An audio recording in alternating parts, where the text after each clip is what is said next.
honest, I was not going to make any kind of review already, but on Friday we had new releases by Miss Lana Del Rey and Christina Aguilera, so here I am, of course. On Friday we already had listened to actually five of the tracks on the album, which are Textbook, Blue Banisters, Arcadia, Wildflower, Wildfire, and this lovely, lovely interlude.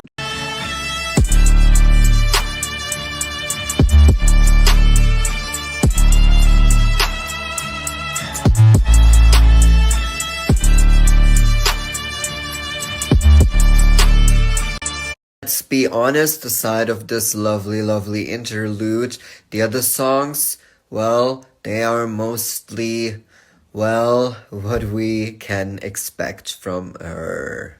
That does not mean that I was not looking forward to this album. I mean, it's Lana. I'm always excited whenever she's releasing something new. So then when it comes to the lyrics, we are already getting used to, she likes to repeat herself a bit, doesn't she? But then she writes things like, do you think if I go blonde, we get our old love back? So I don't know about you guys, but for me it seems like the evolution from album to album, it's always a little bit minimalistic, right? So there's that, but at the same time, I mean, we have lyrics like this, and we have moments like this one. Summer comes, winter goes, spring I skip, God knows. Summer comes, winter goes, spring. But what did I want from this record? I wanted more surprises, okay? But for me, it's those little details, right? Like that backing vocal on Arcadia, on some words, it's very, like, spooky. It just adds to everything on that song. Mail me when you get the blues. We'll have the last laugh about it. By the way, thanks for the shoes. Your inches really made stuff. Or like this part on Black Bathing Suit where she just starts screaming. Actually, the whole finishing part of the song is amazing. And that's the thing. I was expecting more of this, to be honest. Because I remember in the beginning when she started talking about this album, she was really like trying to make a point about all those people that are not getting her, blah, blah, blah. And I think you feel that kind of a rage on tracks like the interlude, for example. I really wanted to get like to track number 5 and being equally surprised on all the other tracks as I was on the 4th track, the little interlude. And we have, it's nothing new. We have Grammar, we have Mermaid Motel. Like, we know that kind of a ragey Lana vibe where she likes to scream. Like, we have a Nirvana cover from her, right? So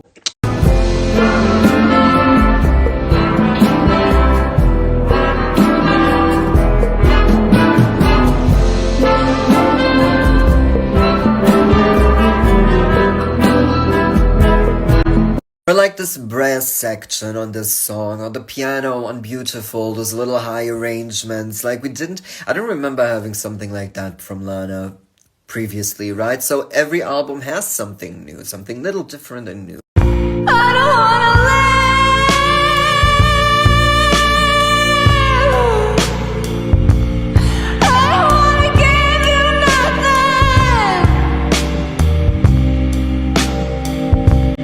This track with Miles Kane from The Last Shadow Puppets, this could have been a big time surprise, right? But to be honest, what surprised me the most, or what I enjoyed the most, were like these screams. Like right at this moment, I'm more convinced I buy this grungy Lana more than like those lyrics, that she's giving us constantly again and again. I mean, it's a nice song, okay? Don't get me wrong. But is it something I've never listened to before? No, it's not. Like, we have that song Thunder, which reminds me a lot of The Greatest again. We have Wildflower, Wildfire, which is actually a pretty nice song, but, well, it's basically what I already said on Chemtrails when I made the review. You can check that one out on my YouTube. You have my link tree on my bio, and there you can find my YouTube. Like, it all sounds a little bit as if she's trying too much to keep those fans that she is having at the moment, and she could also benefit if she'd change a producer. Because for someone who never listened to her music, like this is the first album I'm picking up by Lana Del Rey, well then it's probably going to sound nice. But for someone who's following her work for years and years, it's a little bit of a letdown.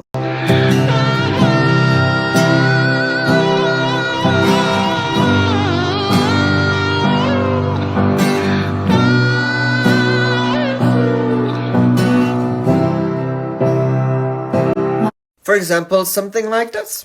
Like it's something we are not expecting necessarily, and it's really good.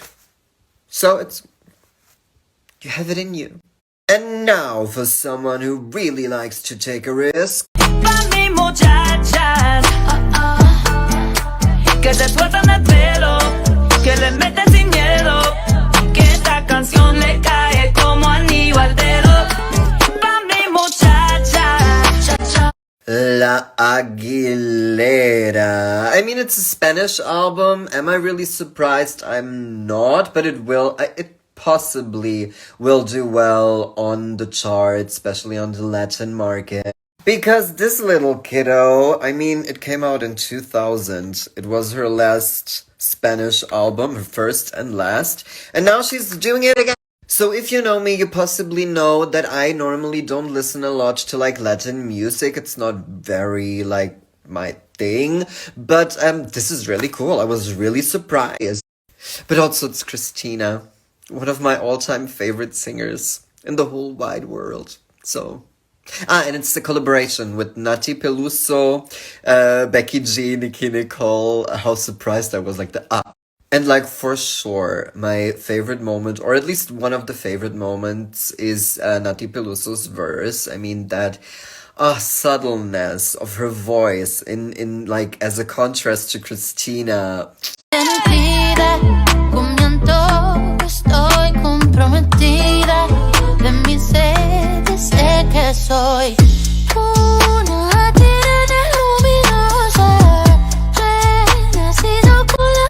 And of course, you either love her voice or you just don't. I mean, it never sounded as aggressive as it is right now. It really is hitting a mark, but I love it. I could listen to her vocal runs like all day.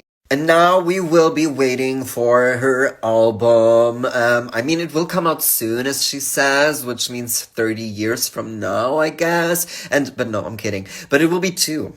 One in Spanish, one in English. Yes.